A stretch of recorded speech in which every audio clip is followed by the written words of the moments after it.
ഈശോമിശിഹായ്ക്ക് സ്തുതിയായിരിക്കട്ടെ. എൻ്റെ പേര് ജോൺ ക്രിസ്റ്റഫർ. ഞാൻ വരാപ്പുഴ രൂപത വൈദികനാണ്, അതിരൂപത വൈദികനാണ്. ഞാൻ വൈദികനായത് 2014 ഫ്രാൻസിസ് കല്ലറക്കൽ പിതാവാണ് എന്നെ അഭിഷിക്തനാക്കിയത്. എൻ്റെ വീട്ടിൽ അപ്പൻ മരിച്ചുപോയി, അമ്മയുണ്ട്, പിന്നെ 2 സഹോദരങ്ങളുണ്ട്. സഹോദരൻ ഇളയതാണ്. അദ്ദേഹം ഒരു HP എന്ന് പറഞ്ഞ ഹാർഡ്വെയർ കമ്പനിയിൽ ചാനൽ സെയിൽസ് മാനേജറായിട്ട് വർക്ക് ചെയ്യുന്നു. അദ്ദേഹത്തിന് 2 മക്കളാണുള്ളത്. അദ്ദേഹത്തിൻ്റെ വൈഫ് ഒരു ഹോം മേക്കറാണ്. പിന്നെ ഒരു സഹോദരിയാണുള്ളത്. സഹോദരിയാണ് മൂത്തത്. സഹോദരിയെ കല്യാണം കഴിപ്പിച്ചിരിക്കുന്നത് ആലപ്പുഴ പുന്നപ്രയിലാണ്. ചേച്ചിക്കൊരു ചെറിയ തുണിക്കടയുണ്ട്. അളിയൻ KSEBയിൽ നിന്ന് റിട്ടയർഡ് ആണ്. പിന്നെ ഒരു മകനാണുള്ളത്. അവനിപ്പോൾ ഒരു സിവിൽ എൻജിനീയറിംഗ് ഫേമിൽ വർക്ക് ചെയ്യുന്നു. ഇതാണ് ഫാമിലി ബാക്ക്ഗ്രൗണ്ട്. എൻ്റെ ചെറുപ്പകാലത്തിൽ അച്ഛനാകണമെന്നുള്ള ആഗ്രഹമുണ്ടായിരുന്നു. അപ്പോൾ എല്ലാ ദിവസവും അമ്മൂമ്മയാണ് ഞങ്ങളെങ്ങനെ പള്ളിയിലൊക്കെ കൊണ്ടുവരുന്നത്. അമ്മയുടെ വീട്ടിൽ നിന്നാണ് ഞാൻ പഠിച്ചത്. അപ്പോൾ അമ്മൂമ്മ എല്ലാ ദിവസവും പള്ളിയിൽ കൊണ്ടുപോയിരുന്നു. കുർബാനയ്ക്കുള്ള പാടിന് ശേഷം കുർബാന മുടങ്ങാതെ കൂടാൻ എപ്പോഴും ശ്രമിക്കുമായിരുന്നു. അങ്ങനെ ഒരു അച്ഛനാകണമെന്നുള്ള ആഗ്രഹം ഉള്ളിലുണ്ടായിരുന്നു. പിന്നെ പല കാലയളവിലും ഇങ്ങനെ ചേഞ്ചസൊക്കെ വന്നെങ്കിലും 10ാം ക്ലാസ് വരെ ഒരു കൺസിസ്റ്റൻ്റായിട്ട് അച്ഛനാകണമെന്നുള്ളൊരു ആഗ്രഹം ഉള്ളിൽ നിലനിന്നിരുന്നു. പക്ഷേ ഇനീഷ്യേറ്റീവ് എടുത്തത് എൻ്റെ അമ്മയുടെ ഒരു കൂട്ടുകാരിയായ സിസ്റ്ററാണ്. സിസ്റ്റർ ഇപ്പോൾ മരിച്ചുപോയി. സിസ്റ്റർ ജൂഡ് എന്ന് പറഞ്ഞ സിസ്റ്ററാണ്. സിസ്റ്റർ CSST സഭാംഗമാണ്. സിസ്റ്റേഴ്സ് എൻ്റെ ഉള്ളിലുള്ള ദൈവവിളി തിരിച്ചറിഞ്ഞ് എന്നെ വൊക്കേഷൻ ക്യാമ്പിന് വിടണമെന്ന് ആവശ്യപ്പെട്ടു. അങ്ങനെ വൊക്കേഷൻ ക്യാമ്പിൽ ഞാൻ പങ്കെടുത്തതാണ്. സെലക്ഷനും കിട്ടിയതാണ്. പക്ഷേ ചില സാഹചര്യങ്ങൾ കൊണ്ട് വീട്ടിലെ ചില ബന്ധുക്കളുടെ പ്രഷർ കൊണ്ട് എനിക്ക് ജോയിൻ ചെയ്യാൻ സാധിച്ചില്ല. പക്ഷേ എങ്കിലും ആ ക്യാമ്പ് എനിക്കൊരു അനുഗ്രഹമായിട്ട് മാറിയെന്നാണ് ഞാൻ വിശ്വസിക്കുന്നത്. കാരണം കർത്താവിൻ്റെ സന്നിധിയിലേക്ക് യാത്രയായി പോയ മോൺസിഞ്ഞോർ ജോസഫ് തണ്ണിക്കോട്ടായിരുന്നു ആ സമയത്ത് റെക്ടർ. അദ്ദേഹം പറഞ്ഞ ഒരു പ്രാർത്ഥന എൻ്റെ ജീവിതത്തിലെ ഒരു വലിയ ബലമായി മാറി എന്ന് ഞാൻ വിശ്വസിക്കുന്നു. കാരണം അദ്ദേഹം പറഞ്ഞു, ദൈവമേ, നീ എന്നെ എന്താക്കാൻ ആഗ്രഹിക്കുന്നു അതാക്കി തീർക്കണമേ എന്നുള്ള ഒരു പ്രാർത്ഥന അദ്ദേഹം അവിടെ പഠിപ്പിച്ചു. ആ പ്രാർത്ഥന പിന്നെ എൻ്റെ ജീവിതത്തിലുണ്ടായിരുന്നു. പിന്നീട് എനിക്ക് അച്ഛനാകണമെന്നുള്ളൊരാഗ്രഹം അത് സാധിക്കാതിരുന്നതുകൊണ്ട് എനിക്ക് അറിയില്ലായിരുന്നു പിന്നെ അത് അച്ഛനാകാൻ പറ്റുമോ ഇല്ലെന്ന്. പക്ഷേ ഒരു മിഷണറി ആകണമെന്നുള്ള ആഗ്രഹം എല്ലാ കാലത്തും നിലനിന്നിരുന്നു. അപ്പോൾ ഞാൻ പ്രീ ഡിഗ്രി പഠിക്കുമ്പോഴൊക്കെ എൻ്റെ ഉള്ളിൽ ആ ആഗ്രഹം ഉണ്ടായിരുന്നു. കാരണം ആ കാലഘട്ടത്തിൽ മദർ തെരേസ, കൊൽക്കത്തയിലെ മദർ തെരേസ വളരെ സജീവമായി അവരുടെ ഇടയിലും ഈ ശുശ്രൂഷ ചെയ്യുന്നൊരു കാലഘട്ടമായിരുന്നു. അതുകൊണ്ട് തന്നെ മദർ തെരേസയോടൊരു കോൺഗ്രിഗേഷനിൽ ചേരണമെന്നുള്ളൊരാഗ്രഹം എൻ്റെ ഉള്ളിൽ നിലനിന്നിരുന്നു. അപ്പോൾ അത് +2 പ്രീ ഡിഗ്രി കാലഘട്ടത്തിൽ ഞാൻ അത്ര എക്സ്പ്രസ് ചെയ്തില്ലെങ്കിലും ഡിഗ്രി ആയപ്പോൾ എൻ്റെ ഉള്ളിലൊരു തീരുമാനം പോലെ ഞാൻ എടുത്തിരുന്നു. ഡിഗ്രി കഴിയുമ്പോൾ വീട്ടിൽ ഇത് അവതരിപ്പിക്കും, എന്നിട്ട് മദർ തെരേസയുടെ മിഷണറീസ് ഓഫ് ചാരിറ്റിയിൽ ജോയിൻ ചെയ്യാം എന്നുള്ളൊരാഗ്രഹം ഉള്ളിലുണ്ടായിരുന്നു. അപ്പോൾ ഡിഗ്രി കഴിഞ്ഞപ്പോൾ ഞാനിത് വീട്ടിൽ അവതരിപ്പിച്ചു. അമ്മയുടെ അടുത്താണ് പറഞ്ഞത്. പക്ഷേ അമ്മയ്ക്ക് വളരെ സങ്കടമായി. അമ്മ അന്ന് കരയുകയൊക്കെ ചെയ്തു. ഇപ്പോൾ അങ്ങനെ ഒരു തീരുമാനം എടുക്കരുത്, വളരെയേറെ ബുദ്ധിമുട്ടേറിയൊരു സാഹചര്യത്തിലൂടെ വീട് കടന്നു പോകുന്നൊരു സമയമായിരുന്നു. അപ്പോൾ അതുകൊണ്ട് അമ്മയുടെ പ്രഷറിന് വഴങ്ങി ഞാനത് താൽക്കാലികമായി വേണ്ടെന്ന് വെച്ചു. പിന്നീട് ഞാൻ ഒരു IT കമ്പനിയിലൊരു സ്റ്റാർട്ടപ്പ് കമ്പനിയിൽ ജോയിൻ ചെയ്യുകയുണ്ടായി. അതിന് മുമ്പ് ഞാനൊരു കോഴ്സ് ചെയ്തു, ഒരു PG diploma in RDBMS, relational database management സിസ്റ്റത്തിൻ്റെ ഒരു PG ഡിപ്ലോമ ചെയ്തു. അപ്പോൾ ആ ഒരു കാലയളവിൽ അതിനെക്കുറിച്ച് പഠിക്കാനും അങ്ങനെ പഠിച്ചതിൻ്റെ ഫലമായിട്ട് എനിക്കൊരു സ്റ്റാർട്ടപ്പ് കമ്പനിയിൽ ജോലി കിട്ടാനിടയായി. അവിടെ കയറിയപ്പോൾ അവർ എൻ്റെ അടുത്തൊരു കമ്മിറ്റ്മെൻറ്റ് ചോദിച്ചു. അപ്പോൾ ഞാൻ ഉള്ളിൽ ഈ ഒരു ചിന്ത ഉള്ളിൽ നിലനിൽക്കുന്നതുകൊണ്ട് അവരോട് ഞാൻ 3 വർഷം പറഞ്ഞു. 3 വർഷം കഴിയുമ്പോൾ ഇവിടെ നിന്നൊക്കെ രാജിവെച്ച് മിഷണറീസ് ഓഫ് ചാരിറ്റിയിൽ ജോയിൻ ചെയ്യാമെന്നുള്ളൊരു ആഗ്രഹം പ്രകടിപ്പിച്ചാണ് ഞാൻ അവിടെ കയറിയത്. അവരോട് ഇത് പറഞ്ഞില്ല. പക്ഷേ എൻ്റെ ഉള്ളിൽ ഈ 3 വർഷം കഴിയുമ്പോൾ രാജിവെച്ചിട്ട് മിഷണറീസ് ഓഫ് ചാരിറ്റിയിൽ ജോയിൻ ചെയ്യാമെന്നുള്ള ലക്ഷ്യത്തോടു കൂടിയാണ് അവിടെ കയറിയത്. അങ്ങനെ ആ കമ്പനിയിൽ ഞാൻ ജോയിൻ ചെയ്ത് സാവധാനം അവിടെ അവിടുത്തെ ഒരു ഓൾ ഇൻ ഓളായി മാറി. അവിടെ എല്ലാ കാര്യങ്ങളും ആദ്യം ഞാൻ ടെസ്റ്റിങ്ങിലായിരുന്നു, പിന്നെ ഡിപ്ലോയ്മെൻറ്റ്, പിന്നെ അതുപോലെ തന്നെ ഡെവലപ്മെൻറ്റ്, പിന്നെ സിസ്റ്റം സ്റ്റഡി, അങ്ങനെ എല്ലാ കാര്യങ്ങളും ഇൻവോൾവ് ആകാൻ തുടങ്ങി. അങ്ങനെ ഇൻവോൾവായി വന്നപ്പോൾ ഞാനെടുത്ത ഈ പ്രതിജ്ഞയൊക്കെ ഞാൻ മറന്നുപോയി. പക്ഷേ എന്നെ കർത്താവ് ഒരു 3 വർഷം കഴിഞ്ഞപ്പോൾ കൃത്യമായി ഓർമ്മിപ്പിച്ചു. അത് വേറെ ചില സംഭവങ്ങളിലൂടെയാണ് ഓർമ്മിപ്പിച്ചത്, അത്ര സുഖകരമായ സംഭവങ്ങളിലൂടെ അല്ല ഓർമ്മിപ്പിച്ചതെങ്കിലും. പക്ഷേ ഇന്ന് തിരിഞ്ഞു നോക്കുമ്പോൾ അതൊക്കെയാണ് എനിക്ക് എൻ്റെ ഈ ദൈവവിളി മുന്നോട്ട് കൊണ്ടുപോകാൻ സഹായിച്ചതെന്ന് ഞാൻ വിശ്വസിക്കുന്നു. അന്ന് ഞാൻ ആ ഒരു പ്രത്യേക സാഹചര്യത്തിൽ കമ്പനിയിൽ നിന്ന് പുറത്തിറങ്ങുകയും കമ്പനിയുടെ ബാക്കി കംപ്ലീറ്റ് ചെയ്യേണ്ട കാര്യങ്ങളൊക്കെ ഞാൻ കംപ്ലീറ്റ് ചെയ്യാം എന്ന് അവരോട് പറഞ്ഞുകൊണ്ടാണ് പുറത്തിറങ്ങിയത്. പക്ഷേ ആ ഒരു പുറത്തിറങ്ങിയ കാലഘട്ടത്തിൽ എൻ്റെ ജീവിതം നവീകരിക്കാൻ കർത്താവ് ഇടയാക്കി. അപ്പം ധ്യാനമൊക്കെ അറ്റൻഡ് ചെയ്ത് പിന്നെ റെഗുലറായിട്ട് ഞാൻ ബൈബിൾ വായിക്കുമായിരുന്നു. 2-3 ജപമാലയൊക്കെ എല്ലാ ദിവസവും ചെല്ലുമായിരുന്നു. അങ്ങനെ ഇരിക്കുമ്പോൾ ഒരു ദിവസം ഞാനിങ്ങനെ ജപമാല ചൊല്ലി രാവിലെ വ്യക്തിപരമായി പ്രാർത്ഥിക്കുന്ന സമയത്ത് എന്നെ ജപമാല പ്രാർത്ഥനയ്ക്കിടയിൽ കർത്താവ് ഒരു വചനം പഠിപ്പിച്ചു.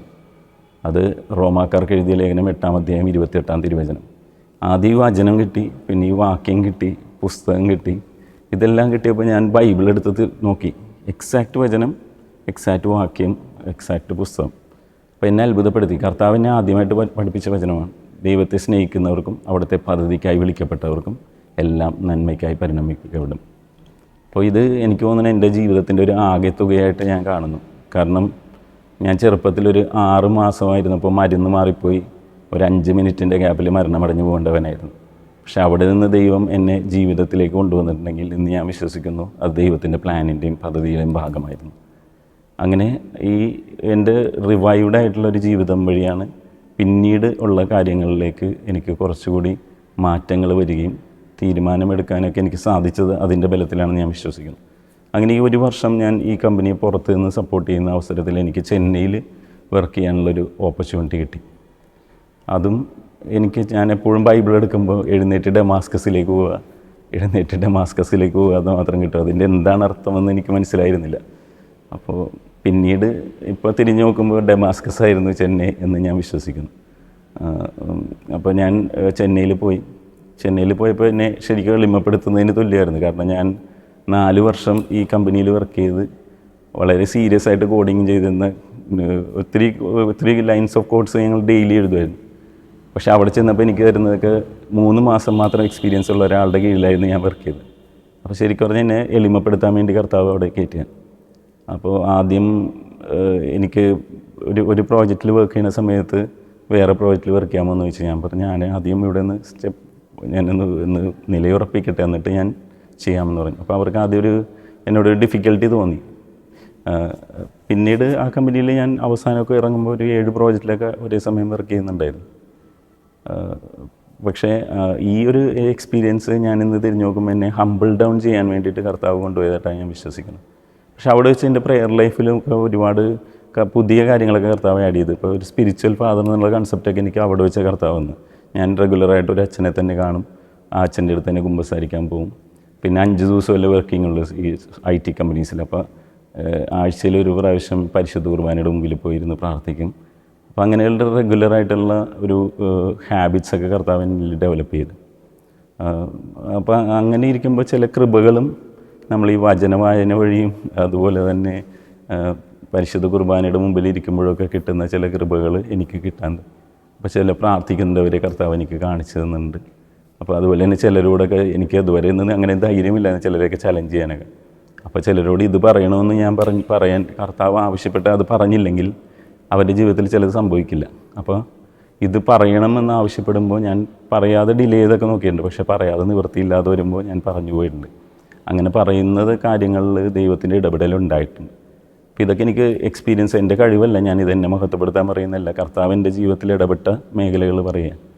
അപ്പോൾ അങ്ങനെ ഞാൻ അവിടെ വർക്ക് ചെയ്തിരിക്കുമ്പോൾ എനിക്ക് അമേരിക്കയിലേക്ക് പോകാനുള്ള ഒരു ഓപ്പർച്യൂണിറ്റി, കമ്പനി ഓവർസീസിൽ ഒരു ഓപ്പർച്യൂണിറ്റി, ഒരു ഓൺസൈറ്റ് എക്സ്പീരിയൻസ്, ഓൺസൈറ്റിൽ സപ്പോർട്ടിന് വേണ്ടിയിട്ട് എന്നെ തിരഞ്ഞെടുത്തു. അത് എന്നോട് പറയുന്നത് ജാനുവരി 25-ാം തീയതിയാണ്. ജാനുവരി 25-ാം തീയതി പൗലോസ് അപ്പോസ്തലൻ്റെ മാനസാന്തര ദിനത്തിൻ്റെ നാളുണ്ടെന്നാണ് കർത്താവ് എന്നോട് ഈ ഒരു ഓപ്പർച്യൂണിറ്റി എനിക്ക് മുമ്പിൽ ഇവർ വഴി വെക്കുന്നത്. പക്ഷേ എൻ്റെ ഉള്ളിൽ അതുവരെ ഇല്ലാത്ത എന്തോ ഒരു വലിയ ഭാരം, ഹൃദയത്തിലൊരു വലിയ ഭാരം, അത് പറഞ്ഞ് എക്സ്പ്രസ് ചെയ്യാൻ പറ്റില്ല, അങ്ങനത്തെ ഒരു ഭാരം എനിക്ക് ഫീൽ ചെയ്യാൻ തുടങ്ങി. അപ്പോൾ ഞാൻ അവരോട് പറഞ്ഞു, നാളെ അവധിയാണല്ലോ, ജാനുവരി 26, അപ്പോൾ നാളെ ഒരു ദിവസം കഴിഞ്ഞിട്ട് ഞാൻ പറയാം, എനിക്കൊന്ന് ആലോചിക്കണം എന്ന് പറയും. അന്ന് ഞാൻ പരിശുദ്ധ കുർബാനയുടെ മുമ്പിലിരുന്ന് പ്രാർത്ഥിച്ച്, എന്താണ് കർത്താവ് ഇങ്ങനെ ഒരു ഭാരം വന്നതിന് കാരണം എന്താണെന്ന് തിരിച്ചറിയാൻ വേണ്ടിയാണ് ഇരുന്ന് പ്രാർത്ഥിച്ചത്. അങ്ങനെ ഒരു ദിവസം ഉപവസിച്ചിരുന്ന് പ്രാർത്ഥിച്ചതിൻ്റെ ഫലമായിട്ട് എനിക്ക് ഒരു വലിയ ബലം കിട്ടി. അതുവരെ ഇല്ലാത്തൊരു ബലം, ധൈര്യത്തോടെ തീരുമാനം എടുക്കാൻ പറ്റാതിരുന്ന എനിക്ക് കർത്താവ് ധൈര്യത്തോടെ തീരുമാനം എടുക്കാനൊരു അവസരം തന്നു. എനിക്ക് ബൈബിൾ തുറന്നപ്പോൾ കിട്ടിയത്, നീ എടുത്ത പ്രതിജ്ഞകൾ മറ്റുള്ളവരുടെ മുമ്പിൽ പ്രഘോഷിക്കുക എന്നുള്ളൊരു ബോധ്യമാണ് എനിക്ക് ബൈബിളിലൂടെ വായിച്ചപ്പോൾ കിട്ടിയ ബോധ്യം. പിന്നെ ഞാൻ വീട്ടിലൊന്നും പറഞ്ഞില്ല. ഞാൻ കമ്പനിയിൽ ചെന്ന് പറഞ്ഞു, ഞാനിനി ഈ കമ്പനിയിൽ അധികം നാളുണ്ടാവില്ല, നിങ്ങൾ വേറെ ആരെങ്കിലും ഈ ഒരു പോസ്റ്റിലേക്ക് നോക്കുക. അങ്ങനെ പറഞ്ഞിട്ട് ഞാൻ ആ ഒരു അമേരിക്കയിൽ പോകാനുള്ള ഓപ്പർച്യൂണിറ്റിയിൽ നിന്ന് ഞാൻ ഒഴിവായി. പിന്നെ 2 ആഴ്ച കഴിഞ്ഞിട്ടാണ് വീട്ടിൽ അറിയിക്കണം ഇങ്ങനെ ഒരു കാര്യം. വീട്ടിൽ വളരെ ഡിഫിക്കൽട്ടായി, കാരണം ഞാനൊരു 30ാമത്തെ വയസ്സിലാണ് ഈ ഒരു തീരുമാനം പറയുന്നത്. അപ്പോൾ വീട്ടുകാർ കല്യാണത്തെക്കുറിച്ചൊക്കെ ചിന്തിച്ച് തുടങ്ങിയിട്ടുണ്ടാകും. പിന്നെ എൻ്റെ ആദ്യത്തെ ക്ലയൻ്റ് എന്ന് പറഞ്ഞാൽ V-ഗാർഡിൻ്റെ ഒരു സെൻറ്ററുണ്ട്, മരട് കാരുണ്യമാത സോഷ്യൽ സെൻറ്റർ. അവിടുത്തെ ഒരു സാവിയോ എന്ന് പറഞ്ഞ സിസ്റ്റർ എൻ്റെ ഒരു മെൻറ്ററാണ്.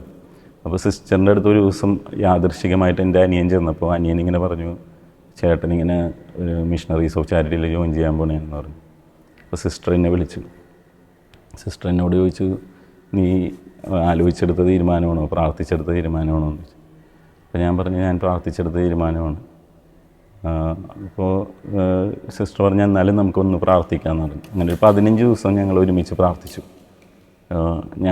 ഞങ്ങൾ പ്രാർത്ഥിച്ചു കഴിഞ്ഞപ്പോൾ എനിക്കും കിട്ടിയ വചനം അബ്രഹാത്തിൻ്റെ വിളിയായിരുന്നു. അപ്പോസ്തല പ്രവർത്തനങ്ങൾ 7-ാം അധ്യായത്തിൽ പറയുന്ന, എഴുന്നേറ്റ് നിൻ്റെ വീടും നാടും എല്ലാം ഉപേക്ഷിച്ച് ഞാൻ പറയുന്നിടത്തേക്ക് പോവുക. അപ്പോൾ അതായിരുന്നു എനിക്ക് കിട്ടിയ ഉൾക്കാഴ്ച. അപ്പോൾ സിസ്റ്റർ പറഞ്ഞു, എനിക്ക് കിട്ടിയതും അതുപോലെ ഒരു ഉൾക്കാഴ്ചയാണ്, അപ്പോൾ അതുകൊണ്ട് നിൻ്റെ വിളി ശരിയാണ്. പക്ഷേ എനിക്ക് നിന്നോടൊരു അഭിപ്രായം പറയാനുണ്ട്, നീ ബ്രദർഹുഡിന് പോകണ്ട, അച്ഛനാകാൻ പോകാൻ പറഞ്ഞു. അങ്ങനെ രൂപതയിലോട്ട് കണക്ട് ചെയ്യാൻ എന്നോട് ആവശ്യപ്പെട്ട്, അങ്ങനെയാണ് ഞാൻ രൂപതയിലേക്ക് വരുന്നത്. എൻ്റെ വികാരി അച്ഛനെ കാണാൻ ആവശ്യപ്പെട്ടു. അന്ന് മോൺസിഞ്ഞോർ കളത്തി വീട്ടിലായിരുന്നു, ആന്നി കളത്തി വീട്ടിലായിരുന്നു. അദ്ദേഹം കർത്താവിലെ നിദ്ര പ്രാപിച്ചു. അദ്ദേഹത്തിൻ്റെ ഇടപെടൽ വഴി ഞാൻ രൂപതയിലെ വൈസ് റെക്ടർ അന്ന് കാരിക്കശ്ശേരി പിതാവായിരുന്നു, അദ്ദേഹത്തിനെ കാണാൻ പോയി. പിതാവ് എന്നോടൊരു ടെസ്റ്റ് മണി എഴുതി അയക്കാൻ പറഞ്ഞു. അങ്ങനെ ടെസ്റ്റ് മണി എഴുതി അയച്ചു. അത് പ്രാർത്ഥിച്ചൊരുങ്ങി എഴുതി അയച്ചു. അത് കഴിഞ്ഞ് എന്നെ പിതാവിനെ കാണാനുള്ള സ്പെഷ്യൽ അപ്പോയിൻമെൻ്റ് എടുത്തു തന്നു. ഡാനിയൽ പിതാവായിരുന്നു. അപ്പോൾ ഡാനിയൽ പിതാവ് വന്നു കഴിഞ്ഞപ്പോൾ എന്നോട് ചോദിച്ചു, ഒരൊറ്റ ചോദ്യമാണ് ചോദിച്ചത്, നിനക്ക് നിന്നേക്കാൾ ചെറിയ പിള്ളേരോടൊപ്പം ജീവിക്കാൻ പറ്റുമോ? അവരുടെ ഒപ്പം നീ 1 വർഷം ചിലവഴിക്കേണ്ടി വരും, അത് സാധിക്കുമെന്ന് ചോദിച്ചു. അപ്പോൾ ഞാൻ പറഞ്ഞു, ഇപ്പോൾ ഞാൻ വർക്ക് ചെയ്യുന്ന സ്ഥലത്തും ഞാൻ താമസിക്കുന്നത് എന്നേക്കാൾ പ്രായം കുറഞ്ഞവരായിട്ടാണ്. അപ്പോൾ അതിനുള്ള ട്രെയിനിങ് എനിക്ക് കർത്താവ് തന്നിട്ടുണ്ടെന്നാണ് ഞാൻ വിശ്വസിക്കുന്നത്, അത് സാധിക്കും പിതാവെന്ന് പറഞ്ഞു. അപ്പോൾ എന്നോട് പറഞ്ഞു, നോർമൽ പ്രൊസീജിയറിലൂടെ പോവുക, ഇവിടെ വൊക്കേഷൻ ക്യാമ്പ് ഉണ്ടാകും, അതിൽ വന്ന് അറ്റൻഡ് ചെയ്യുക, അതിനുശേഷം ബാക്കി കാര്യങ്ങൾ പറയാൻ പറഞ്ഞു. പക്ഷേ ഈ കാലയളവിലൊക്കെ ഞാൻ ഒരുപാട് പ്രഷർ അനുഭവിക്കേണ്ടി വന്നു. എന്നോട് എൻ്റെ കൂടെ വർക്ക് ചെയ്തവർ ചോദിച്ചാൽ, എന്ത് മണ്ടത്തരം കാണിക്കണം, ഇത്രയും നല്ലൊരു ജോലി കളഞ്ഞ്, ഇത്രയും നല്ല ഓപ്പർച്യൂണിറ്റി കളഞ്ഞ് ഇങ്ങനെ ഒരു തീരുമാനം എടുക്കേണ്ടതുണ്ടോ? ആർക്കും ഞാൻ പറഞ്ഞാൽ മനസ്സിലാകാത്തൊരു സിറ്റുവേഷനായിരുന്നു. പിന്നെ അതുപോലെ തന്നെ കമ്പനി ഓഫേഴ്സൊക്കെ വെച്ചു, വേണമെങ്കിൽ കൊച്ചിയിലൊരു ഡിവിഷൻ തുടങ്ങിത്തരാം, അവിടെ അപ്പോയിൻ്റ് ചെയ്യാം, ഇവിടെ ചെന്നൈയിലായതുകൊണ്ടാണ് ബുദ്ധിമുട്ടെങ്കിൽ അവർ വേറെ ഓഫേഴ്സൊക്കെ തന്നു. പക്ഷെ അതെല്ലാം ഉപേക്ഷിച്ച് വരാനുള്ളൊരു ധൈര്യം എനിക്ക് കർത്താവ് തന്നു. അപ്പോൾ അതുകൊണ്ടാണ് ഞാൻ പിന്നീട് രൂപതയിൽ ചേർന്നു. 2006 ഞാൻ രൂപതയിൽ ചേരുന്നത്.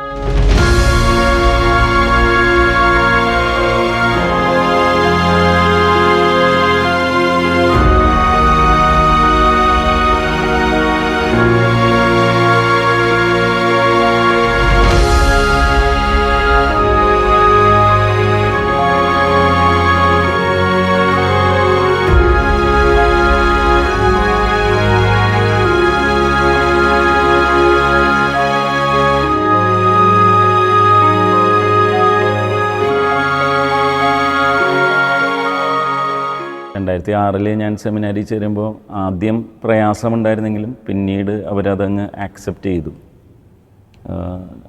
കാരണം അവർക്ക് മനസ്സിലായി ഇനി ഞാൻ തിരിച്ചു വരില്ല എന്നുള്ളൊരു കാര്യം മനസ്സിലായതോടുകൂടി അവർ ആക്സെപ്റ്റ് ചെയ്തു.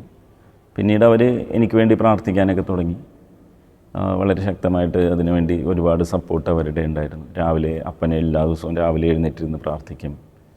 പിന്നെ അമ്മയും അപ്പനും കഴിയുന്ന അവസരങ്ങളിലെല്ലാം ദിവ്യബലിയിൽ പങ്കുചേരുമായിരുന്നു. അപ്പൻ മിക്കവാറും എല്ലാ ദിവസവും പള്ളിയിൽ പോകുമായിരുന്നു. അത് അങ്ങനെ അവരുടെ സപ്പോർട്ട് നല്ല രീതിയിൽ പിന്നീട് ഉണ്ടായിട്ടുണ്ട്. പിന്നെ ഞാൻ അച്ഛനായി കാണണമെന്നുള്ള ആഗ്രഹം തന്നെയായിരുന്നു അപ്പനും അമ്മയ്ക്കും. അപ്പോൾ ആദ്യത്തെ വർഷം എൻ്റെ ഫോർമേഷൻ കാലയളവ് എൻ്റെ റെക്ടറായിരുന്നത് വിൻസെൻ്റ് വാര്യത്തച്ഛനായിരുന്നു. അപ്പോൾ വിൻസെൻ്റ് വാര്യത്തച്ഛൻ്റെ കൂടെ ആയിരുന്നുകൊണ്ട് അച്ഛൻ കുറേ കാര്യങ്ങളിലൊക്കെ എന്നെ തന്നെ ഡെവലപ്പ് ചെയ്യാനും അതുപോലെ തന്നെ ലീഡർഷിപ്പ് ക്വാളിറ്റിയൊക്കെ ഇമ്പ്രൂവ് ചെയ്യിക്കാനും ഒക്കെ എന്നെ സഹായിച്ചിട്ടുണ്ട്. പിന്നെ ഞാനത്ര പ്രൊഫിഷ്യൻ്റ് ആയിട്ടുള്ളൊരു സ്പീക്കറോ അങ്ങനെയൊന്നും ആയിരുന്നില്ല. അപ്പോൾ എന്നെ അതിലൊക്കെ ട്രെയിൻ ചെയ്യാനൊക്കെ അച്ഛൻ്റെ സഹായം ഒത്തിരി ഉണ്ടായിരുന്നു. പിന്നെ ഞങ്ങളെ പഠിപ്പിക്കാൻ വന്നിരുന്ന അച്ഛന്മാരും അൽമാരും ഒക്കെ ഒത്തിരി സഹായിച്ചിട്ടുണ്ട്. അപ്പോൾ ഒരു വർഷത്തെ ഫോർമേഷൻ്റെ അവസാന കാലഘട്ടത്തിൽ ഞങ്ങൾ ബാച്ചുകാർ ഒരുമിച്ച് ഞങ്ങളൊരു ബുക്കൊക്കെ ഇറക്കി. അപ്പോൾ അതിലും എനിക്ക് ഈ എക്സ്പീരിയൻസ് IT-യിലുള്ള എക്സ്പീരിയൻസ് ബുക്ക് ടൈപ്പ് ചെയ്യാനും സെറ്റ് ചെയ്യാനും ഒക്കെ എനിക്ക് സഹായകരമായി മാറി. അവരെ സഹായിക്കാനൊക്കെ സാധിച്ചു. അപ്പോൾ അങ്ങനെ ആദ്യത്തെ വർഷം കഴിഞ്ഞു. എന്നെ ആലുവയിലാണ് ഫിലോസഫി പഠിക്കാൻ വിട്ടത്. ആലുവ കാർമൽ ഗരി സെമിനാരിയിലായിരുന്നു ഫിലോസഫി പഠിച്ചത്. അവിടെ 2 വർഷം ഫിലോസഫി. അവിടുത്തെ ബാച്ച്മേറ്റ്സും അച്ഛന്മാരും ഒക്കെ ഒത്തിരി സപ്പോർട്ടീവായിരുന്നു. അപ്പോൾ അതിൻ്റെ ഫലമായി ഫിലോസഫി വളരെ ഭംഗിയായി പൂർത്തിയാക്കാൻ സാധിച്ചു. ആ കാലയളവിൽ ഞാനങ്ങനെ ജീസസ് യൂത്തിനെ കുറിച്ചൊന്നും ചിന്തിച്ചിരുന്നില്ല. പക്ഷേ എൻ്റെ ബാച്ച്മേറ്റ് ഒരാൾ ഫുൾ ടൈമർഷിപ്പിനെ കുറിച്ച് രൂപതയിൽ അവതരിപ്പിച്ചിരുന്നു ഈ റീജൻസി കാലത്ത് പോകാൻ വേണ്ടിയിട്ട്. പക്ഷേ രൂപത സെലക്ട് ചെയ്ത് എൻ്റെ ബാച്ച്മേറ്റിനെ ആയിരുന്നില്ല, എന്നെയായിരുന്നു. അങ്ങനെ ഞാൻ ഫുൾ ടൈമർഷിപ്പിന് കർത്താവ് എന്നെ പ്രത്യേകമായി തിരഞ്ഞെടുത്തതാണ്. അതുകൊണ്ടാണ് എനിക്കൊരു മിഷൻ എന്നുള്ള സ്വപ്നം കർത്താവ് അവിടെ സാധ്യമാക്കി തന്നു. അപ്പോൾ ഞാൻ മിഷൻ ചെയ്തത് ജീസസ് യൂത്ത് ഫുൾ ടൈമർഷിപ്പ് ചെയ്തത് മണിപ്പൂരിൽ മറാം എന്ന വില്ലേജിലാണ്. അവിടെ ഒരു കോളേജിലായിരുന്നു, സലേഷ്യൻസിൻ്റെ ഡോൺ ബോസ്കോ കോളേജ് മറാമിലായിരുന്നു ഞാൻ ഫുൾ ടൈമറായിട്ട് പോയത്. അപ്പോൾ അതൊരു നല്ല എക്സ്പീരിയൻസ് ആയിരുന്നു. കാരണം എൻ്റെ ഉള്ളിലുള്ള മിനിസ്ട്രി അല്ലെങ്കിൽ കാരിസം യൂത്താണെന്നുള്ളത് കർത്താവ് തിരിച്ചറിവ് തന്നത് ആ ഒരു കാലഘട്ടത്തിലായിരുന്നു. കാരണം ഈ ഫോർമേഷൻ കഴിഞ്ഞ് അവിടെ ഒരു വർഷത്തോളം ഈ യുവജനങ്ങളോടൊപ്പം സേവനമനുഷ്ഠിക്കാൻ കിട്ടിയ അവസരം ഒരു ഏറ്റവും അനുഗ്രഹീതമായിട്ടുള്ളൊരു അവസരമായിട്ട് ഞാൻ കാണുക. കാരണം അവിടെ കോളേജിൽ എല്ലാം യൂത്താണ്. പിന്നെ അതുപോലെ തന്നെ ഹോസ്റ്റലിലുണ്ടായിരുന്നു. ഹോസ്റ്റലിൻ്റെ അസിസ്റ്റൻ്റായിട്ടൊക്കെ സേവനമനുഷ്ഠിച്ചു. അപ്പോൾ എൻ്റെ ഇൻചാർജായിട്ടുള്ള അച്ഛൻ ആദ്യം അത്ര സപ്പോർട്ടീവ് ആയിരുന്നില്ലെങ്കിലും പിന്നീട് അദ്ദേഹം വളരെ സപ്പോർട്ടീവായിരുന്നു. അദ്ദേഹത്തിൻ്റെ സപ്പോർട്ടോടുകൂടി പിന്നെ ഞാൻ ഇന്ന് ഈ കാലയളവിലൊക്കെ നമ്മൾ ഒത്തിരി പ്രശ്നങ്ങളൊക്കെ കങ്കോപ്കി വില്ലേജിലൊക്കെ ഞങ്ങൾ ആദ്യമായിട്ടൊന്ന് റീച്ച് ഔട്ട് ചെയ്ത് ഞാൻ അവിടെ ഫുൾ ടൈമർഷിപ്പ് ചെയ്യുന്ന കാലഘട്ടത്തിലാണ്. അപ്പോൾ പിന്നെ വില്ലേജ് വിസിറ്റ്സൊക്കെ ഉണ്ടായിരുന്നു. ആദ്യം പോസിബിൾ അല്ലായിരുന്നു. പിന്നീട് വില്ലേജ് വിസിറ്റ്സിനൊക്കെ അച്ഛൻ അനുവാദമൊക്കെ നൽകിയതുകൊണ്ട് ഞങ്ങൾ വില്ലേജ് വിസിറ്റ്സിനൊക്കെ പോകുമായിരുന്നു. അത് കഴിഞ്ഞ് അവിടെ നിന്ന് പോന്നപ്പോഴും കർത്താവ് എനിക്ക് പിന്നെയും യൂത്തിൻ്റെ ഒപ്പം തന്നെ പ്രവർത്തിക്കാനുള്ളൊരു അവസരം ഒരുക്കിയത് എന്നെ തിയോളജി പഠിക്കാൻ വിട്ടത് പൂനെയിലായിരുന്നു. അതുകൊണ്ട് വീണ്ടും ജീസസ് യൂത്തിൻ്റെ ഒപ്പം സഞ്ചരിക്കാൻ എനിക്ക് 4 വർഷവും 3.5 വർഷത്തോളം കിട്ടി. അപ്പം അത് അവിടെ ആയിരുന്നത് കൊണ്ട് ഒരു സെൽഫ് ഫോർമേഷനാണ് ശരിക്കും പറഞ്ഞാൽ പൂനെ പേപ്പൽ സെമിനാരിയിൽ. അപ്പം അതിൻ്റെ ഒരു വലിയ ബലം ഉള്ളിലുണ്ട് ഇപ്പോഴും. കാരണം നമുക്കൊരു ഇനീഷ്യേറ്റീവ്സ് ഒക്കെ എടുക്കാൻ അവിടെ നിന്ന് ആരും പ്രചോദിപ്പിച്ചല്ല ഇനീഷ്യേറ്റീവ്സ് എടുത്തിരുന്നത്. ഞങ്ങൾ ചില മിനിസ്ട്രീസൊക്കെ അവിടെ ചെയ്യുമായിരുന്നു. അപ്പോൾ അത് ഫോർ എക്സാമ്പിൾ ഇപ്പോൾ തിയോളജിയും ഫിലോസഫിയൊക്കെ കഴിഞ്ഞ് പോകുന്നവർ അവരുടെ പഴയ ഡ്രസ്സുകളൊക്കെ ഉപേക്ഷിച്ചിട്ട് പോകും. ഇപ്പോൾ ഞങ്ങൾ കുറച്ച് പേര് ചേർന്നൊരു മിനിസ്ട്രി തുടങ്ങിയായിരുന്നു. പഴയ ഡ്രസ്സൊക്കെ ഞങ്ങൾ കഴുകി വൃത്തിയാക്കി അവിടെയുള്ള അഗതി മന്ദിരങ്ങളിൽ തേച്ച് ഉണക്കിയൊക്കെ ഞങ്ങൾ കൊടുക്കുമായിരുന്നു. അപ്പോൾ അങ്ങനെ ഞങ്ങൾ കുറച്ച് പേര് ചേർന്നൊരു മിനിസ്ട്രി തുടങ്ങിയായിരുന്നു. പിന്നെ അതുപോലെ തന്നെ അവിടെ ഈ പോപ്പുലർ ഡിവോഷനൊക്കെ പ്രൊമോട്ട് ചെയ്യണമെങ്കിൽ നമ്മൾ പ്രൊമോട്ട് ചെയ്യണം. അല്ലാണ്ട് അവിടുത്തെ അങ്ങനത്തെ ഒരു സ്റ്റൈലാണ് അവിടെ. അപ്പോൾ ഒരു നാഗാലാൻഡിൽ നിന്നുള്ള ഒരു ബ്രദർ ഉണ്ടായിരുന്നു, അദ്ദേഹം ഇപ്പോൾ അച്ഛനാണ്. അദ്ദേഹം ഇനീഷ്യേറ്റീവ് എടുത്തു. ഞങ്ങളെല്ലാവരും കുറച്ച് പേര് ചേർന്ന് അവിടെ എല്ലാ ശനിയാഴ്ചയും ഞങ്ങൾ ജപമാലയൊക്കെ വരുന്നു. ഗ്രോട്ടൊക്കെ റിവൈവ് ചെയ്തു. അപ്പോൾ ഗ്രോട്ടൊക്കെ മനോഹരമായി. അന്ന് ഗ്രോട്ടൊക്കെ ഞങ്ങൾ ചെല്ലുമ്പോൾ വളരെ അത്ര സുഖമായിരുന്നില്ല അത് കാണാൻ. പക്ഷേ ആ ബ്രദറിൻ്റെ ഒരു ഇനീഷ്യേറ്റീവിൽ ഞങ്ങളുടെ എല്ലാവരും സപ്പോർട്ട് കൂടിയാണ് ചെയ്തത്. പിന്നെ ഞാൻ ജീസസ് യൂത്ത് മിനിസ്ട്രിയെ സപ്പോർട്ട് ചെയ്യായിരുന്നു. അതുപോലെ വേറെ ഈ സെമിനേരിയിൽ നിന്നുള്ളൊരു മിനിസ്ട്രി ഉണ്ടായിരുന്നു. അപ്പോൾ 3-4 മിനിസ്ട്രിയൊക്കെ ഞങ്ങൾ ഒരേ സമയത്തൊക്കെ ചെയ്യാനുള്ള പോസിബിലിറ്റി അവിടെ ആയിരുന്നതുകൊണ്ട് ലഭിച്ചിട്ടുണ്ട്. അപ്പോൾ ഇന്നും അങ്ങനെയുള്ള കാര്യങ്ങളൊക്കെ ചെയ്യാൻ ദൈവം അതുകൊണ്ട് ഒന്നിൽ കൂടുതൽ മിനിസ്ട്രിയൊക്കെ ചെയ്യാൻ വരുമ്പോൾ പ്രഷറൊക്കെ ഉണ്ടെങ്കിലും ചെയ്യാനുള്ളൊരു മനസ്സ് ഉള്ളിൽ കർത്താവ് അന്ന് രൂപപ്പെടുത്തിയെടുത്തിട്ടുണ്ട്. അപ്പോൾ എല്ലാ കാലങ്ങളിലും കർത്താവിൻ്റെ ഒരു കരം കാണാൻ സാധിച്ചിട്ടുണ്ട്. ഫോർമേഷൻ കാലയളവിലാണെങ്കിലും അതുപോലെ തന്നെ പിന്നീട് ഇങ്ങോട്ട് അച്ഛനായി കഴിയുമ്പോഴൊക്കെ എനിക്ക് തോന്നിയിട്ടുള്ളത് കർത്താവിൻ്റെ ഒരു കരം എൻ്റെ ജീവിതത്തിലുണ്ട് എന്ന് ഞാൻ വിശ്വസിക്കുന്നു. അപ്പോൾ ഇവിടെയെല്ലാം എനിക്ക് വളരെ ശക്തമായ അനുഗ്രഹങ്ങൾ ദൈവത്തിൻ്റെ ലഭിച്ചിട്ടുള്ളത് പരിശുദ്ധ അമ്മയുടെ മാധ്യസ്യം വഴിയും പിന്നെ പരിശുദ്ധ കുർബാനയോടുള്ള ഭക്തിയും പരിശുദ്ധ കുമ്പസാരത്തിലുള്ള റെഗുലറായിട്ടുള്ള പരിശുദ്ധ കുമ്പസാരമൊക്കെയാണ് എന്നെ സഹായിച്ചിട്ടുള്ളത്. അപ്പോൾ എൻ്റെ സ്പിരിച്വൽ ഫാദർ അദ്ദേഹം മരിച്ചുപോയി, ജെസുവിറ്റ് ആയിരുന്നു. അദ്ദേഹമാണ് എന്നെ നോ പറയാൻ പഠിപ്പിച്ചത്. എനിക്ക് നോ പറയാൻ അറിയില്ലായിരുന്നു. പക്ഷെ നോ പറയേണ്ടതും ഒരു മിനിസ്ട്രിയിലും എല്ലാത്തിലും വളരെ പ്രധാനപ്പെട്ട കാര്യമാണ്.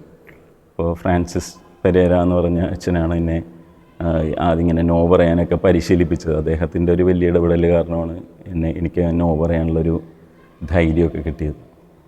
അപ്പോൾ അതിനുശേഷം എന്നെ ഇവിടെ ഡീക്കൻ മിനിസ്ട്രിക്ക് രൂപതയിൽ വന്നപ്പോൾ നിയോഗിച്ചത് വല്ലാർപാടം ബസിലിക്കയിലായിരുന്നു. 3 മാസക്കാലമായിരുന്നു ഞാനവിടെ മിനിസ്ട്രി ചെയ്തത്. അതൊരു വളരെ നല്ല എക്സ്പീരിയൻസ് ആയിരുന്നു. കാരണം മാതാവിൻ്റെ ഒരു മാധ്യസ്യത്തിൻ്റെ ഒരു വലിയ വലയം അവിടെയുണ്ട്. അത് നമുക്ക് എക്സ്പീരിയൻസ് ചെയ്യാൻ സാധിക്കും. അവിടെ നിൽക്കുമ്പോൾ ഒത്തിരി പേർക്ക് മാതാവിൻ്റെ മാധ്യസ്ഥത്തിലൂടെ അനുഗ്രഹം കിട്ടുന്നത് കാണാനിടയായിട്ടുണ്ട്, കേൾക്കാനിടയായിട്ടുണ്ട്. ഒരുപാട് പേരുടെ ജീവിതത്തിൽ നമ്മളെ കർത്താവ് ഇടപെടുത്തിക്കുകയും ചെയ്തിട്ടുണ്ട്. അപ്പോൾ എനിക്ക് വളരെ നല്ലൊരു എക്സ്പീരിയൻസ് ആയിരുന്നു 3 മാസക്കാലം വല്ലാർപാടം തീർത്ഥാടന കേന്ദ്രത്തിൽ സേവനമനുഷ്ഠിക്കുമ്പോൾ കിട്ടിയ എക്സ്പീരിയൻസ്. അത് തണ്ടിക്കോട്ട് അച്ഛനായിരുന്നു ആ സമയത്ത്. ഞാൻ നേരത്തെ പ്രാർത്ഥനേനെ പഠിപ്പിച്ച അച്ഛനായിരുന്നു അന്ന് അവിടുത്തെ റെക്ടർ. അച്ഛൻ്റെ കൂടെ സേവനമനുഷ്ഠിച്ചത് എൻ്റെ പാസ്റ്ററൽ മിനിസ്ട്രിയിലും ഇന്ന് അച്ഛൻ്റെ ചില നിഷ്ഠയൊക്കെ നമ്മുടെ ജീവിതത്തിലും കൊണ്ടുവരാൻ സഹായകരമായി മാറിയിട്ടുണ്ട്. പിന്നീട് 2014 ഏപ്രിൽ 24 ആയിരുന്നു എൻ്റെ ഓർഡിനേഷൻ. അത് കത്തീഡ്രലിൽ വെച്ചായിരുന്നു. അന്ന് ഓർഡിനേഷൻ കഴിഞ്ഞ് എന്നെ ആദ്യമായിട്ട് നിയോഗിച്ചത് രൂപതയിലെ ഏറ്റവും വലിയ ദേവാലയമായ ചാത്തിയാത്ത് മൗണ്ട് കാർമൽ ചർച്ചിലായിരുന്നു. അവിടെ കൊച്ചച്ഛനായിട്ട് 10 മാസം സേവനമനുഷ്ഠിച്ചു. ആ 10 മാസം മാത്രമേ ഞാൻ കൊച്ചച്ഛനായിട്ട് ഇരുന്നിട്ടുള്ളൂ. പക്ഷേ ഇത്രയും വലിയൊരു ദേവാലയത്തിലായതുകൊണ്ട് എല്ലാ ശുശ്രൂഷകളെക്കുറിച്ചുമുള്ളൊരു കുറേ കാലം കൊണ്ട് കിട്ടേണ്ട എക്സ്പീരിയൻസ് 10 മാസക്കാലം കൊണ്ട് എനിക്ക് അവിടെ നിന്ന് ലഭിച്ചു എന്ന് ഞാൻ വിശ്വസിക്കുന്നു. തുടർന്നാണ് എന്നെ ഐസാറ്റിലെ അസിസ്റ്റൻറ്റ് മാനേജറായിട്ട് നിയോഗിക്കുന്നത്. 10 മാസം കഴിയുമ്പോൾ എന്നെ ഐസാറ്റിലേക്ക് നിയോഗിക്കാൻ ഫ്രാൻസിസ് പിതാവ് വിളിച്ചു. അങ്ങനെ ഐസാറ്റിലെ അസിസ്റ്റൻറ്റ് മാനേജറായിട്ട് ചാർജ് എടുത്തു. പിന്നീട് ഒരു 2.5 വർഷക്കാലം ഐസാറ്റ് എഞ്ചിനീയറിംഗ് കോളേജിലായിരുന്നു. തുടർന്ന് എന്നെ ഒരു ഏലൂർ വടക്കും ഭാഗം ക്രൈസ്റ്റ് ദ കിങ് ചർച്ചിലെ പ്രീസ്റ്റ് ഇൻചാർജായിട്ട് നിയോഗിച്ചു. അതോടൊപ്പം രൂപതയുടെ യൂത്ത് കമ്മീഷൻ ഡയറക്ടറായിട്ടും നിയോഗിച്ചു. അപ്പോൾ അവിടെ ഞാൻ ഒരു വർഷത്തോളം, 1 വർഷം തികച്ചില്ല, 1 വർഷത്തോളം ഞാൻ അവിടെ സേവനമനുഷ്ഠിച്ചു. അതും നല്ലൊരു എക്സ്പീരിയൻസ് ആയിരുന്നു. കാരണം അവിടെ വളരെ ഒത്തിരി വലിയ കമ്മ്യൂണിറ്റി അല്ല, ഒരു 182 ഫാമിലി ഉണ്ടായിരുന്നുള്ളൂ. പക്ഷെ അതൊരു നല്ല എക്സ്പീരിയൻസ് ആയിരുന്നു. കാരണം അവിടുത്തെ എല്ലാവരും വളരെ കോപ്പറേറ്റീവും സജീവമായിട്ട് ആ ഇടവകയെ കൊണ്ടുപോകാൻ സാധിച്ചു. ഒരു വർഷക്കാലം അവിടുത്തെ യൂത്തായിരുന്ന ആ വർഷം പെരുന്നാളൊക്കെ നടത്തിയപ്പോൾ അവരുടെ ഒപ്പമൊക്കെ ഒത്തിരി നല്ല കാര്യങ്ങളൊക്കെ ചെയ്യാൻ സാധിച്ചിട്ടുണ്ട്. അതേ തുടർന്ന് എന്നെ രൂപത വീണ്ടും ഒരു പുതിയ സ്ഥാപനത്തിലേക്ക് നിയോഗിച്ചു. സെൻറ്റ് ആൽബർട്ട്സ് കോളേജിൽ വൈസ് പ്രിൻസിപ്പളും അതുപോലെ തന്നെ ആ സമയത്ത് എനിക്ക് യൂത്ത് മിനിസ്ട്രിയുടെ ചാർജും ഉണ്ടായിരുന്നു. യൂത്ത് കമ്മീഷൻ ഡയറക്ടറും ഉണ്ടായിരുന്നു. പിന്നെ പുല്ലേപ്പടി പള്ളിയുടെ സ്പെഷ്യൽ സർവീസും കൂടി എന്നെ ഏൽപ്പിച്ചു. അപ്പോൾ അവിടെ എത്തിയപ്പോൾ പിന്നെ എനിക്ക് യൂത്ത് കമ്മീഷൻ കൊണ്ടുപോകാൻ പറ്റാത്തൊരു സിറ്റുവേഷൻ വന്നതുകൊണ്ട് എനിക്ക് യൂത്ത് കമ്മീഷൻ മാറ്റി KRLCBCയുടെ കീഴിലുള്ള ഈ ഒരു പ്രോജക്റ്റ് ഉണ്ടായിരുന്നു, സിവിൽ സർവീസ് ഗ്രൂമിംഗ് പ്രോഗ്രാം. ആ പ്രോഗ്രാമിൻ്റെ കോർഡിനേറ്ററായിട്ട് എന്നെ നിയോഗിച്ചു. പിന്നെ അഞ്ചേ മുക്കാൽ വർഷത്തോളം ഞാൻ ആൽബർട്ട്സിൽ സേവനമനുഷ്ഠിച്ചു. അതിനുശേഷം ആണ് ഞാൻ ഈ ബോൾഗാട്ടി പള്ളിയുടെ വികാരിയായിട്ട് വരുന്നത്.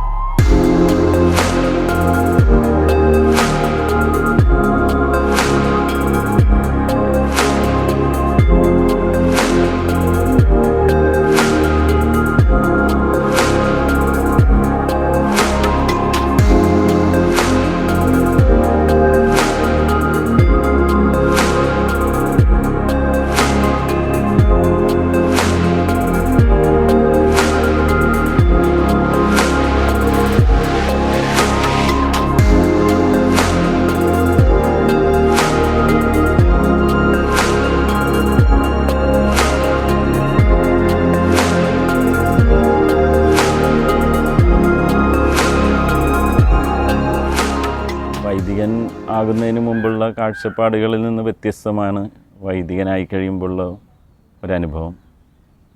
കാരണം ഒത്തിരി ചാലഞ്ചിങ് ആണ് ഒരു വൈദികനായിരിക്കുക ഇന്നത്തെ കാലത്തിൽ. പ്രത്യേകിച്ച് ഒരുപാട് വൈദികരെ അവഹേളിക്കുന്ന ഒരുപാട് മാധ്യമങ്ങളിലൂടെ വരുന്ന വാർത്തകളും തെറ്റായ ചിത്രങ്ങളും എല്ലാം വൈദിക വൃത്തിയെ കുറേ കൂടി താഴ്ത്തിക്കെട്ടുന്ന രീതിയിലുള്ള അനുഭവങ്ങൾ കാണുവാനിടയായിട്ടുണ്ട്. പക്ഷേ എങ്കിലും എനിക്ക് തോന്നുന്നു പരിശുദ്ധ കുർബാനയും അതുപോലെ തന്നെ നമ്മൾ ആളുകളോടുള്ള ഇടപെടലുകളും ഇന്നും വൈദിക വൃത്തിയെ വളരെ മഹനീയമായ ഒരു ദൈവവിളിയായി മാറ്റുന്നുണ്ട്. ഒരുപാട് പേരെ കേൾക്കാനൊക്കെ ഇടയായിട്ടുണ്ട്. കഴിഞ്ഞ 11 വർഷക്കാലത്തിനിടയിൽ കുറേ പേരുടെയെങ്കിലും ജീവിതത്തിൽ ഇടപെടാൻ സാധിച്ചിട്ടുണ്ട്. അപ്പോൾ വൈദിക വൃത്തി എന്നും എനിക്ക് സന്തോഷകരമായ അനുഭവമാണ് സമ്മാനിച്ചിട്ടുള്ളത്. ഈ ദൈവവിളി തെറ്റാണെന്ന് എനിക്കൊരിക്കലും തോന്നിയിട്ടില്ല. ചാലഞ്ചസ് ഓരോ ദിവസവും കൂടി വരുന്നുണ്ടെങ്കിലും പരിശുദ്ധ കുർബാനയും പരിശുദ്ധ അമ്മയുടെ മാധ്യസ്യവും അതുപോലെ തന്നെ പരിശുദ്ധ കുംഭസാരവും എല്ലാം എനിക്കെപ്പോഴും ബലമായി മാറിയിട്ടുണ്ട്. റെഗുലറായിട്ടുള്ള പരിശുദ്ധ കുർബാനയും പരിശുദ്ധ കുംഭസാരവും അതുപോലെ തന്നെ ജപമാല പ്രാർത്ഥനകളും ഒക്കെ എനിക്ക് ശക്തി പകർന്നിട്ടേ ഉള്ളൂ. എളുപ്പമുള്ള സാഹചര്യങ്ങളിലല്ലാതെ പോയപ്പോഴും എല്ലാം ശക്തി പകർന്ന ചില വൈദിക വൃത്തിയിലുള്ള വൈദികരായിട്ടുള്ള സുഹൃത്തുക്കളുണ്ട്, അൽമായരുണ്ട്, അതുപോലെ തന്നെ സന്യസ്തരുണ്ട്. ഇവരുടെ എല്ലാം സാന്നിധ്യവും സഹകരണവും പ്രാർത്ഥനയൊക്കെയാണ് ഇന്ന് എനിക്ക് ബലമായിട്ട് മാറിയിട്ടുള്ളത്. എൻ്റെ ജീവിതത്തിൽ പലപ്പോഴും പല പ്രത്യേക ഇടപെടലുകൾ നടത്തേണ്ട സാഹചര്യങ്ങളിലും ഒരുപാട് മധ്യസ്ഥ പ്രാർത്ഥനയിലൂടെ സഹായിക്കുന്നവർ ഒത്തിരി പേര് എൻ്റെ കൂടെ ഉള്ളതുകൊണ്ട് എല്ലാത്തിലും കർത്താവിൻ്റെ ഒരു അനുഗ്രഹം അനുഭവവേദ്യമായിട്ടുണ്ട്. വൈദിക ജീവിതം എന്നും സന്തോഷമായിട്ടുള്ളൊരു ജീവിതമായിട്ടാണ് എനിക്ക് അനുഭവപ്പെട്ടുള്ളത്. കാരണം ഇത് ഒരു ദിവസം കൊണ്ട് 10ാം ക്ലാസ് കഴിഞ്ഞെടുത്തൊരു തീരുമാനമായിരുന്നില്ല. ഒത്തിരി വർഷങ്ങൾക്ക് ശേഷം എടുത്തൊരു തീരുമാനമാണ്. 31ാമത്തെ വയസ്സിലാണ് ഞാൻ സെമിനാരിയിൽ ചേർന്നത്. 39ാമത്തെ വയസ്സിലാണ് അച്ഛനായി മാറിയത്. അപ്പോൾ ഇത് ദൈവത്തിൻ്റെ ഒരു ഇടപെടലായിട്ട് മാത്രമേ എനിക്കിതിനെ കാണാൻ സാധിക്കുകയുള്ളൂ. അതുകൊണ്ട് തന്നെ ഈ ദൈവവിളിയിൽ ഞാൻ സന്തുഷ്ടനാണ്. ചലഞ്ചസ് ഉണ്ട്, അത് ഞാൻ നിഷേധിക്കുന്നില്ല. പക്ഷേ തീർച്ചയായും കർത്താവിൻ്റെ സാന്നിധ്യവും അനുഗ്രഹവും കൊണ്ട് ഈ ദൈവവിളിയിൽ ഉറച്ചു നിൽക്കാൻ എനിക്ക് കഴിഞ്ഞിട്ടുണ്ട്. ഇനിയും കഴിയും, നിങ്ങളുടെ എല്ലാവരുടെയും പ്രാർത്ഥനയുടെ സഹായത്തോടെ. ഇന്നും ഒരുപാട് പേർ ദൈവവിളി ഉണ്ട്, പക്ഷേ ഒരു സംശയത്തിൽ നിൽക്കുന്ന ഒരുപാട് പേർ ഇന്നും നമ്മുടെ സമൂഹത്തിലുണ്ട്. ഇതാണോ അവരുടെ ദൈവവിളി, അല്ലെങ്കിൽ വിവാഹ ജീവിതമാണോ ദൈവവിളി എന്ന് തിരിച്ചറിയാൻ കഴിയാതെ നിൽക്കുന്ന ഒരുപാട് പേർ നമ്മുടെ സമൂഹത്തിൽ ഇപ്പോഴുമുണ്ട്. അങ്ങനെ ചിലർ ആ ദൈവവിളി തിരിച്ചറിഞ്ഞ് വരുന്നുണ്ട്, പക്ഷേ ചിലർ ഇപ്പോഴും സംശയത്തോടുകൂടെ നിൽക്കുകയാണ്. അങ്ങനെയുള്ളവരോട് എനിക്ക് പറയാനുള്ളത്, പരിശുദ്ധ കുർബാനയുടെ മുമ്പിൽ നിങ്ങളിരിക്കുക, കർത്താവ് നിങ്ങളെ വഴി നടത്തും. നിങ്ങൾക്ക് ഉചിതമായ തീരുമാനമെടുക്കാൻ കർത്താവ് സഹായിക്കും. കാരണം പരിശുദ്ധ കുർബാനയിലൂടെ ഈശോ നമ്മൾ നിശബ്ദമായിരുന്നാലും സംസാരിക്കും. അത് എൻ്റെ ജീവിതാനുഭവം, എൻ്റെ കൂടെ വൈദികരായി സേവനമനുഷ്ഠിച്ചിട്ടുള്ള ചിലരുടെയൊക്കെ ജീവിതാനുഭവം എന്നെ പഠിപ്പിച്ചു തന്ന കാര്യമാണ്. നമ്മൾ ഒരുപാട് വാക്കുകൾ ഉപയോഗിച്ച് പ്രാർത്ഥിക്കണമെന്ന് നിർബന്ധമില്ല. കർത്താവിൻ്റെ സന്നിധിയിലിരുന്നാൽ മതി, കർത്താവ് നമുക്കത് പറഞ്ഞു തരും. പിന്നെ ഇന്ന് നിങ്ങൾക്കെല്ലാവർക്കും അറിയാവുന്നത് പോലെ ദൈവവിളികൾ കുറഞ്ഞു വരുന്ന കാലഘട്ടമാണ്. നമ്മുടെ കുടുംബങ്ങൾ ചെറുതായി പോകുന്നു, അതുകൊണ്ട് തന്നെ ദൈവവിളികൾ കുറഞ്ഞു പോകുന്നു. സന്യസ്തരാകാനും വൈദികരാകുവാനും വരുന്നവരുടെ എണ്ണം ക്രമാതീതമായി കുറഞ്ഞിട്ടുണ്ട്. അതിൻ്റെ ഒരു പരിണിത ഫലം മുന്നോട്ട് പോകുമ്പോൾ നമ്മുടെ ഇടവകകളിലും നമ്മുടെ സ്ഥാപനങ്ങളിലൊക്കെ സേവനമനുഷ്ഠിക്കാൻ സന്യസ്തരും വൈദികരും കുറഞ്ഞു പോകും. അത് ഒരു വലിയ വെല്ലുവിളിയാണ് നമ്മെ സംബന്ധിച്ച്. കാരണം ഒരു കാലഘട്ടത്തിൽ വിദേശീയരായ മിഷണറിമാർ വന്ന് നമ്മുടെ ഇവിടെ സേവനമനുഷ്ഠിച്ചു. ഇന്ന് നമ്മളുടെ ഇവിടെയുള്ള നല്ല ദൈവവിളികൾ കൂടിയത് കൊണ്ട് അതിൻ്റെ ഫലമായി നമ്മൾ പോയി പലയിടങ്ങളിലും മിഷൻ ചെയ്യുന്നുണ്ട്. പക്ഷേ ഇനി അടുത്തൊരു കാലഘട്ടത്തിൽ നമ്മുടെ ഈ ദൈവവിളികൾ കുറഞ്ഞു പോകുമ്പോൾ മറ്റ് സംസ്ഥാനങ്ങളിൽ നിന്നും രാജ്യങ്ങളിൽ നിന്നും ഒക്കെ വൈദികരും സന്യസ്തരും ഒക്കെ നമ്മളുടെ ഇടവകളിൽ വന്ന് സേവനമനുഷ്ഠിക്കേണ്ട കാലം വിദൂരത്തല്ലെന്ന് എനിക്ക് തോന്നുന്നു. അതുകൊണ്ട് തന്നെ ദൈവവിളികൾ പരിപോഷിപ്പിക്കുക, നമ്മുടെ കുടുംബങ്ങളിൽ നിന്ന് മക്കളെ ദൈവവിളിയിലേക്ക് പ്രോത്സാഹിപ്പിക്കുക, അതിനുവേണ്ടി പ്രാർത്ഥിക്കുക. നല്ല വിശുദ്ധരായ വൈദികരും സന്യസ്തരും ഒക്കെ നമ്മൾക്ക് ഇനിയും ആവശ്യമുണ്ട്. അത് നിങ്ങളുടെ പ്രാർത്ഥനകൾ ഒന്നുകൊണ്ട് മാത്രമേ സാധ്യമാകുകയുള്ളൂ. ഈ അടുത്ത കാലത്ത് ഞാൻ എൻ്റെ ഈ ഇടവകയിലെ കുടുംബ യൂണിറ്റുകളിൽ പോയി പറഞ്ഞൊരു കാര്യം, എല്ലാ ദിവസവും നിങ്ങൾ കുടുംബ പ്രാർത്ഥനയിൽ ഒരു രഹസ്യം നമ്മുടെ ഇടവകയിൽ നിന്ന് നല്ല ദൈവവിളികൾ ഉണ്ടാകുവാനും, അതുപോലെ തന്നെ സേവനമനുഷ്ഠിക്കുന്ന മിഷൻ മേഖലകളിൽ സേവനമനുഷ്ഠിക്കുന്നവർ വൈദികരും സന്യസ്തരും ഒക്കെ അനുഭവിക്കുന്ന പീഡനങ്ങൾക്കിടയിൽ നമ്മുടെ പ്രാർത്ഥനകൾക്ക് അവർക്ക് ശക്തി പകരാൻ സാധിക്കും. അതുകൊണ്ട് അവർക്ക് വേണ്ടി കൂടി പ്രാർത്ഥിക്കുവാൻ ആവശ്യപ്പെട്ടിരുന്നു. അപ്പോൾ അതിൻ്റെ ഫലമായി ഒരു നാമ്പ് പോലെ ഒരു ദൈവവിളി കടന്നു വരുന്നതായി അനുഭവപ്പെടുന്നുണ്ട്. അപ്പോൾ നിങ്ങളുടെ പ്രാർത്ഥനകൾക്ക് ഉറപ്പായും ഒരു മാറ്റം കൊണ്ടുവരാൻ സാധിക്കും. ഇന്നു മുതൽ ഈ വീഡിയോ കാണുന്ന എല്ലാവരും നിങ്ങളുടെ കുടുംബ പ്രാർത്ഥനയിൽ ഒരു രഹസ്യം ഈ നിയോഗങ്ങൾക്ക് വേണ്ടി കാഴ്ചവെക്കുക. അതിൻ്റെ ഫലം നമുക്ക് മുന്നോട്ട് കാണാൻ സാധിക്കും.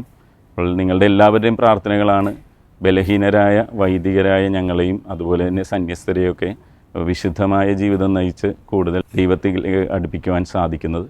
അപ്പോൾ തുടർന്നും നിങ്ങൾ പ്രാർത്ഥിക്കുക. ഞങ്ങളെ ശക്തിപ്പെടുത്തുന്നത് നിങ്ങളുടെ പ്രാർത്ഥനകളാണ്. ദൈവം നിങ്ങളെ അനുഗ്രഹിക്കട്ടെ.